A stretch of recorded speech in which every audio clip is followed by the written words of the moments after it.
Assalamualaikum warahmatullahi wabarakatuh.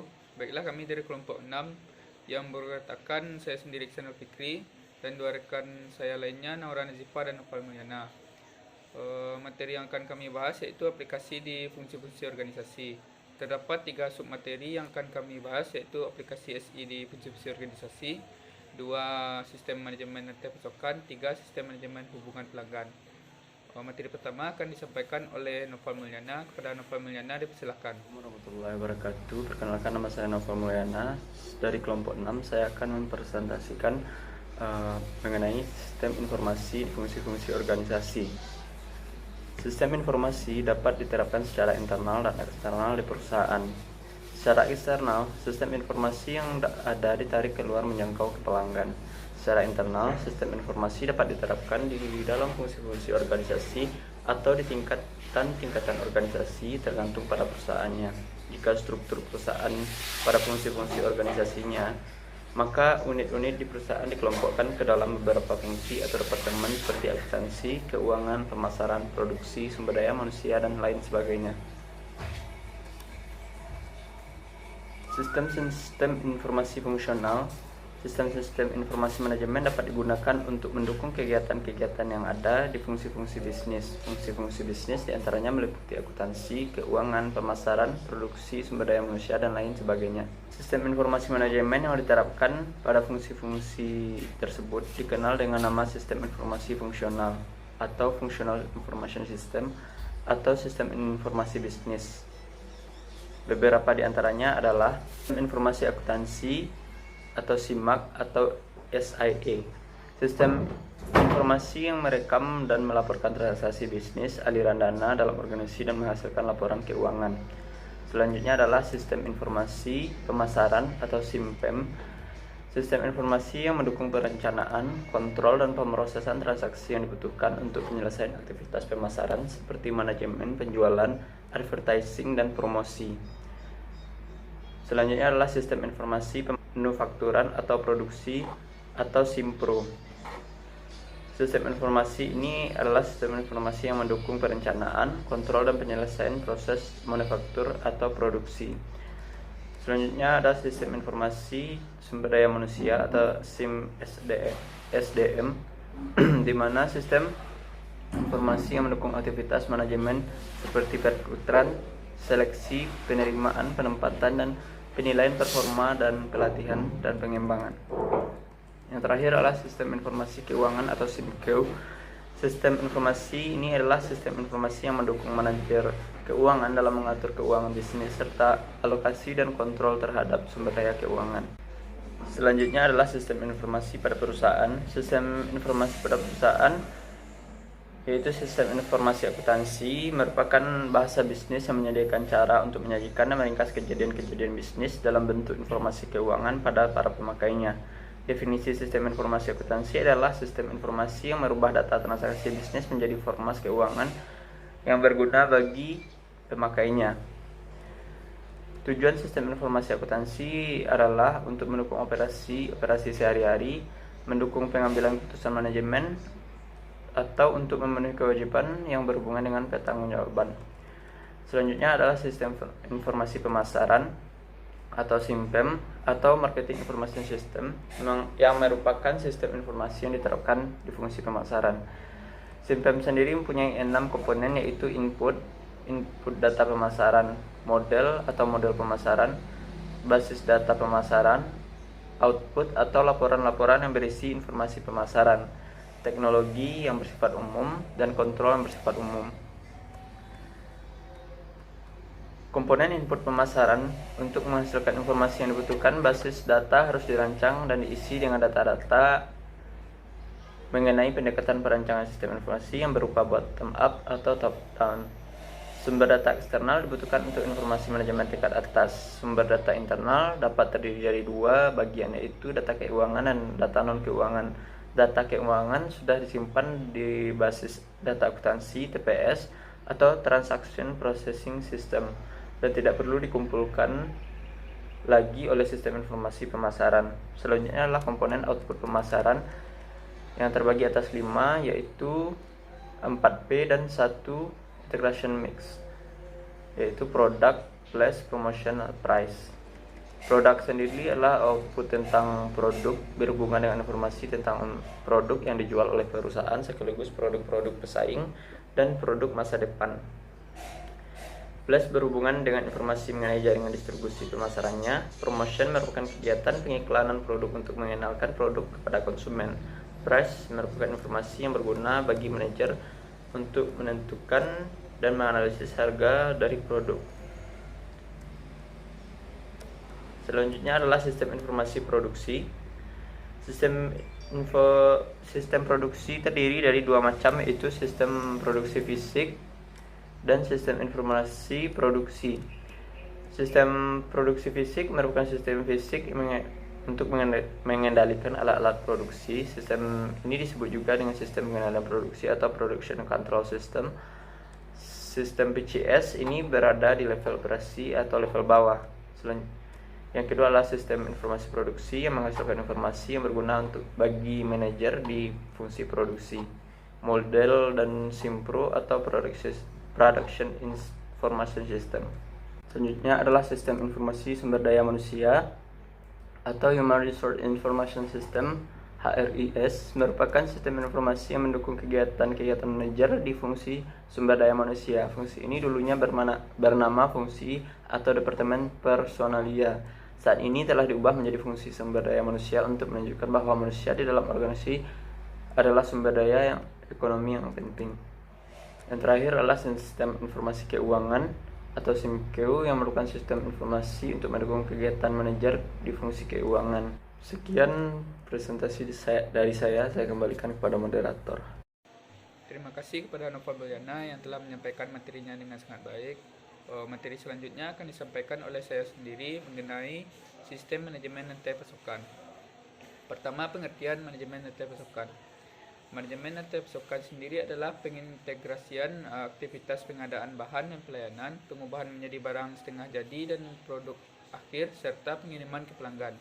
Tujuannya adalah untuk membangun sebuah rantai pasok yang memusatkan perhatian untuk memaksimalkan nilai bagi pelanggan. Secara umum, pemahaman rantai pasok akan mengandung makna terjadinya aliran material dari awal sampai ke konsumen dengan memperhatikan faktor ketetapan waktu, biaya, dan jumlah produknya. Kedua, informasi dan manajemen rantai pasokan. Pada manajemen rantai pasokan, beberapa ketidakpastian muncul karena berbagai kejadian yang tidak dapat diramal, seperti permintaan produk yang tidak pasti, pengiriman yang terlambat dari pemasok, bagian atau bahan mentah yang cacat, dan proses bisnis yang berhenti. Salah satu masalah yang sering muncul pada manajemen rantai pasokan adalah efek bullwhip, di mana informasi mengenai permintaan suatu produk menjadi berubah ketika melewati sebuah entitas ke entitas selanjutnya di sepanjang rantai pasokan.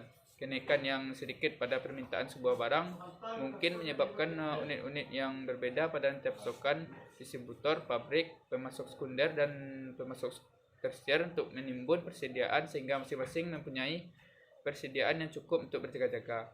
Perubahan ini bergejolak di sepanjang rantai pasokan, sehingga pada awalnya adalah perubahan yang kecil dalam pemesanan yang telah direncanakan menjadi berdampak besar, menyebabkan membengkaknya biaya persediaan, produksi, gudang, dan pengiriman.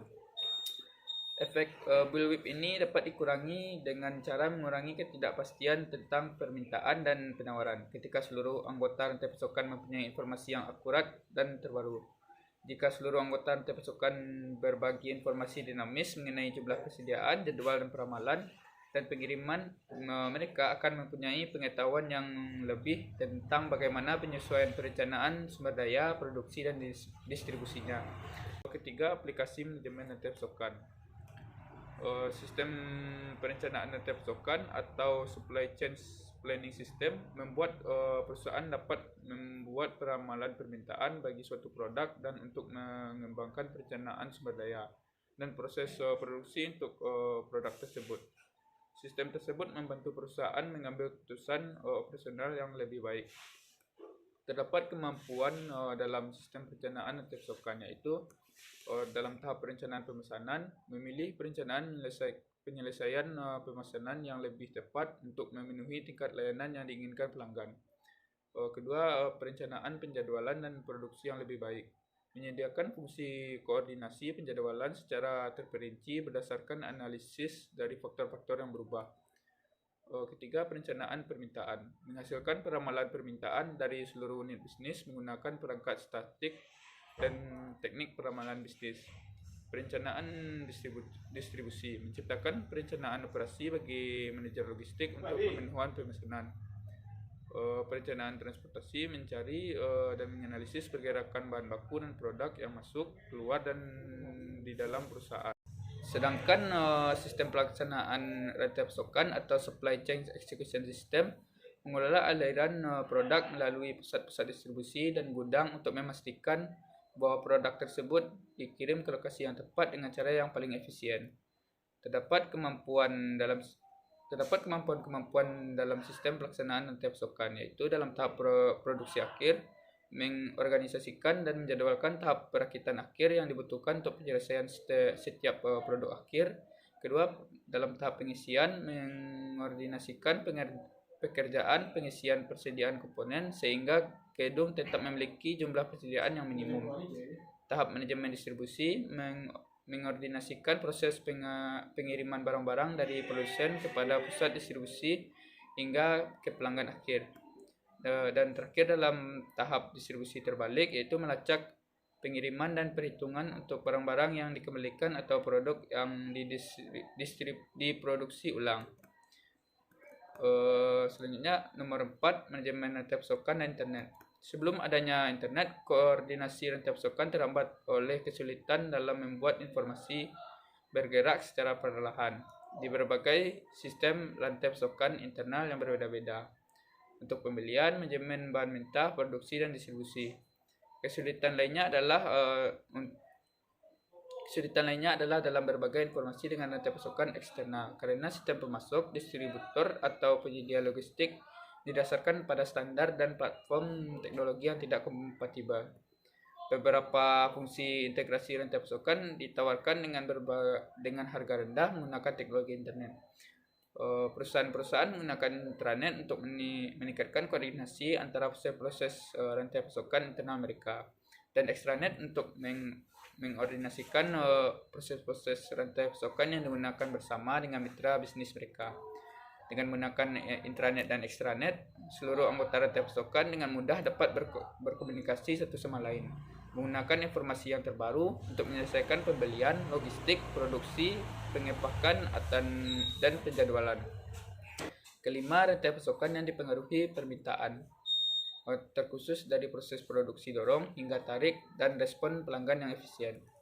Sistem manajemen rantai pasokan yang lama lebih banyak ditentukan oleh model dorong, yang sering disebut juga dengan build to stock. Dalam model dorong push basic model, jadwal produksi utama didasarkan pada peramalan atau tebakan terbaik mengenai permintaan produk, dan produk-produk dengan demikian menjadi didorong ke pelanggan. Dengan arus informasi yang baru yang dimungkinkan oleh adanya perangkat-perangkat berbasis web, manajemen rantai pasokan lebih mudah akan mengikuti model tarik. Dalam model tarik atau pull base model, yang juga dikenal sebagai model yang digerakkan oleh permintaan atau build to order, pesanan dari pelanggan akan menyebabkan kejadian-kejadian dari rantai pasokan. Transaksi untuk memproduksi dan mengirimkan apa yang dipesan oleh pelanggan telah bergeser naik kepada rantai pasokan, dari pengecer ke distributor ke pelanggan dan akhirnya kepada pemasok. Hanya produk-produk untuk memenuhi pesan ini yang bergeser ke bawah pada rantai pasokan menuju pengecer. Internet dan teknologi internet memungkinkan perpindahan dari rantai pasokan berurutan, di mana informasi dari material mengalir secara berurutan ke perusahaan ke beberapa rantai pasokan yang berlangsung bersamaan. Yang terpenting, internet dapat menciptakan sistem jaringan saraf tiruan logistik digital di sepanjang rantai pasokan. Sistem ini memungkinkan komunikasi yang stimulan dan multidireksional mengenai persediaan pemesanan, kapasitas, dan setiap anggotanya. 6. Nilai bisnis sistem manajemen rantai pasokan. Dengan mengimplementasikan sistem manajemen rantai pasokan yang terintegrasi dan terhubung dengan jaringan, perusahaan dapat menyeimbangkan penawaran dan permintaan, mengurangi tingkat persediaan, meningkatkan layanan pengiriman, mempercepat waktu untuk memasarkan produk, dan memanfaatkan aset yang lebih efektif. Sistem manajemen rantai pasokan ini juga membantu meningkatkan penjualan, pengendalian rantai pasokan yang lebih tepat, meningkatkan kemampuan perusahaan untuk menyediakan produk untuk dibeli oleh pelanggan pada waktu yang tepat. Nah, sekian dari saya. Materi selanjutnya akan disampaikan oleh Naura Nazifah. Pada Naura Nazifah dipersilakan. Terima kasih kepada moderator. Selanjutnya saya akan membahas tentang sistem manajemen hubungan pelanggan atau biasa disebut CRM. Sistem manajemen hubungan pelanggan adalah suatu proses pengelolaan informasi yang rinci tentang masing-masing pelanggan dan mengelola secara cermat semua titik sentuh pelanggan dengan tujuan memaksimalkan kesetiaan pelanggan. Selanjutnya yaitu tujuan dari pembuatan sistem informasi berbasis CRM ini adalah yang pertama yaitu ada untuk meningkatkan keuntungan bagi sebuah perusahaan melalui terjalinnya hubungan yang baik antara korporasi dengan pihak pelanggan terkait. Yang kedua yaitu ada menyediakan informasi yang lengkap mengenai data pelanggan untuk memaksimalkan hubungan antara pihak perusahaan dan pelanggan melalui penjualan secara upselling dan cross-selling. Yang ketiga yaitu menggunakan informasi yang telah terintegrasi sehingga menghasilkan sistem pelayanan yang memuaskan. Yang keempat yaitu ada menghasilkan konsistensi dalam pembuatan prosedur penyaluran jawaban kepada pelanggan. Selanjutnya yaitu saya akan membahas fungsi dari CRM. Yang pertama yaitu ada menerapkan falsafah yang berorientasi pada pelanggan atau biasa disebut customer centric. Yang kedua yaitu mengidentifikasi faktor penting bagi kebutuhan pelanggan. Yang ketiga yaitu ada membangun proses pelayanan terhadap pelanggan secara maksimal. Yang keempat, mengadopsi pengukuran berdasarkan sudut pandang dari customer. Yang kelima, menyediakan dukungan kepada customer secara penuh. Materi selanjutnya yaitu komponen dari CRM. Yang pertama ada manajemen. Terkait dengan komponen manajemen, ini berfokus pada sistem pengelolaan dan peningkatan hubungan dengan pelanggan. Nantinya akan berdampak pada kemajuan perusahaan dan meningkatkan pengembangan dari segi keunggulan dan kompetitif. Yang kedua yaitu ada hubungan atau relationship. Komponen yang berikut ini adalah di mana sebuah perusahaan atau instansi tentunya membutuhkan komunikasi yang dilakukan secara dua arah. Tujuannya yaitu untuk memberikan kepuasan kepada customer dalam jangka waktu yang panjang. Selanjutnya yang ketiga yaitu ada pelanggan. Untuk komponen pelanggan ini merupakan orang yang akan, sedang, dan pernah menggunakan jasa sebuah perusahaan, baik itu dalam proses melakukan transaksi maupun perbaikan. Selanjutnya itu kita masuk kepada tahapan dari CRM. Yang pertama ada memperoleh pelanggan yang baru. Untuk dapat memperoleh pelanggan yang baru, harus memastikan untuk memberikan kenyamanan dari sisi pelayanan kepada pelanggan saat membeli dan menggunakan produk. Yang kedua yaitu ada menambah nilai dari pelanggan. Terdapat dua cara dalam meningkatkan hubungan dengan pelanggan, yaitu dengan cara upselling dan cross-selling. Untuk upselling sendiri adalah menawarkan produk yang sama, akan tetapi mempunyai kualitas yang jauh lebih baik. Sedangkan cross-selling merupakan strategi pemasaran dengan menawarkan produk perlengkap terhadap barang yang sudah dimiliki oleh pelanggan. Yang ketiga yaitu mempertahankan pelanggan. Untuk mempertahankan pelanggan harus memberikan pelayanan dan dukungan aplikasi yang bermanfaat dan juga dapat meningkatkan kredibilitas dari perusahaan yang dimiliki. Perusahaan juga harus menyediakan waktu untuk mendengarkan pendapat atau masukan dari pelanggan itu sendiri. Seperti melayani ketidakpuasan customer mengenai produk yang ditawarkan. Dengan begitu, pihak perusahaan dapat melakukan evaluasi dan memperbaiki sistem layanan fitur aplikasi yang dimiliki. Sekian materi dari saya, dikembalikan kepada moderator. Terima kasih kepada Naura Najipah. Penyampaian dari Naura Najipah tadi merupakan akhir dari presentasi kami.